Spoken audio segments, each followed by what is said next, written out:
நிலவொளி மட்டும் வெளிச்சம் தரும் அந்த அடர்ந்த கிராமத்து இரவுகளில் வயதானவர்கள் சுற்றி அமர்ந்து ஒரு கதையை சொல்லத் தொடங்கினால் அங்கே பயமும் சேர்ந்தே தொற்றிக்கொள்ளும். அது கற்பனை கதை அல்ல.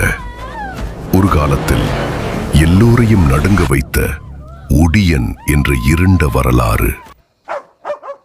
ஆனால் ஒட்டுமொத்த கிராமமும் ஒடியனின் பெயரை கேட்டு நடுங்கிக் கொண்டிருந்த போது அந்த இருளை கிழித்துக் கொண்டு ஒரு வீரன் களமிறங்கினான். கையில் வாளேந்தி அச்சமில்லாத கண்களோடு தன் மண்ணையும் மக்களையும் காக்க சபதம் எடுத்து அவன் கம்பீரமாக நடந்து வருகிறான். அவனுக்கு எதிரே நிற்பது சாதாரண மனிதன் அல்ல.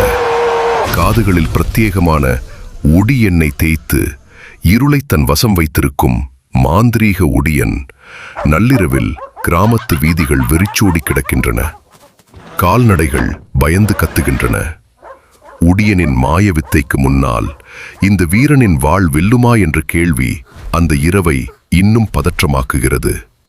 வீரனை பார்த்ததும் ஒடியன் தன் வித்தையை காட்டுகிறான். சில நொடிக் மந்திர உச்சாடனத்தில் அவனது உடம்பு மாறுகிறது. பிரம்மாண்டமான கண்கள் சிவந்த கொடூரமான காட்டு காளையாக அவன் உருமாறி கர்ஜிக்கிறான். மிருக வடிவம் எடுத்த ஒடியன் தன் கூர்மையான கொம்புகளால் வீரனை நோக்கி வெறியோடு பாய்ந்து வருகிறான். பார்ப்பவர்களின் நெஞ்சையே உறைந்து போகச் செய்யும் பயங்கரமான காட்சி அது. மக்களின் அலறல் சத்தத்திற்கு நடுவே ஒடியனின் ஆக்ரோஷமான தாக்குதலிலிருந்து வீரன் சாதுரியமாக தப்புகிறான். மந்திர சக்தியா அல்லது மனித வீரமா என்ற உக்கிரமான மோதல் அங்கே தொடங்குகிறது.